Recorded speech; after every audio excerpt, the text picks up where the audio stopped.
დღეს გესაუბრებით ქვაბამბაზე. თბოიზოლაციისას ქვაბამბის გამოყენება ქმნის კომფორტს, ენერგოეფექტურობას და ეკონომიას. ქვაბამბა მნიშვნელოვნად აუმჯობესებს თერმულ და აკუსტიკურ თვისებებს. მისი ეფექტით კი მნიშვნელოვნად მცირდება კომუნალური ხარჯები. ქვაბამბის გამოყენება ხდება როგორც მშენებლობის, ისე განახლების პროცესში.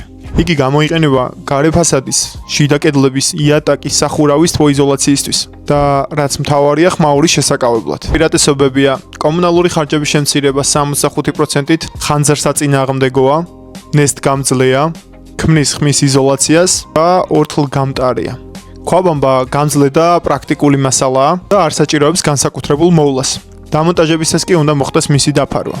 აუცილებელია ხდებოდეს იმ ნაწილის შემოწმება, სადაც ქვაბამბა არის გამოყენებული, რადგან არასწორმა ინსტალაციამ შესაძლოა გამოიწვიოს მისი თვისებების დაკარგვა. დამატებითი კითხვებისთვის კი უნდა აკრიფოთ 260-20-60 და ჩვენი წარმომადგენელი ნებისმიერ საკითხთან დაკავშირებით, რაც ეხება სამშენებლო მასალებს, მოგაწვით სრულ ინფორმაციას, როგორც ფასებზე, ასევე შემოგთავაზებთ მოტანის სერვისს.